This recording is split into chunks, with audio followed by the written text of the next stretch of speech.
Konpromisoa adierazi nahi dugu, gobernu berritik paper garrantzitsua jokatuko dugula ekonomia berrien aldeko apustua indartzerakoan. Eta berebiziko garrantzia duela, hainbat eskualdeetan egin beharreko inbertsioei finantziazioa ematea. Eusko Legebiltzarrak berak zonalde degradatu gisa izendatutakoei bereziki. Legebiltzarrean adostasunez onartutako berpiztu funtsaren bidez, obretan dira azken urteotan Errenteriako Agustinetako sormen eta kultur industrien polo berria, Oiartzungo poligonoen berrikuntza edota Pasaiako adinberri zahar egoitza berria besteak beste.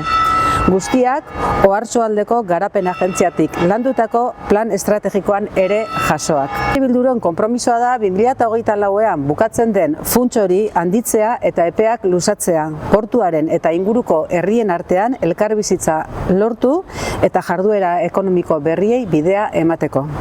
Ildo horretan, inbertsio estrategikorako funts subiranoa sortzea ezinbestekoa da.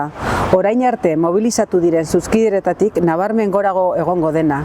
Euskal enpresak lurraldean errotzeko, euskal enpresa estrategikoen kapitaleko partaideka publikoa bideratzeko eta inbertsio estrategikoak sustatzeko.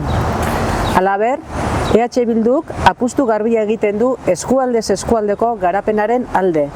Tokiko garapena bultzatuz eta horretarako berebiziko agenteak dira garapen agentzia. Eta hori horrela, industria politika ekintzailea behar dugu.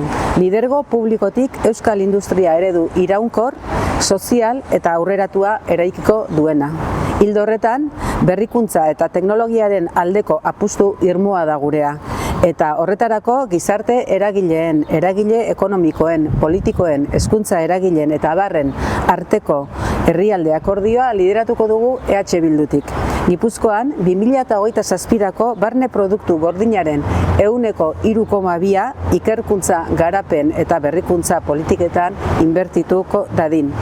Europako eskualde aurreratuenen pare jarriko gaituena. Eta bai, hori guztia posible izango da, Gipuzkoako Batzar Nagusiek helburu hori ezartzen zuen ebazpena onartu zutelako EH Bilduren ekimenez.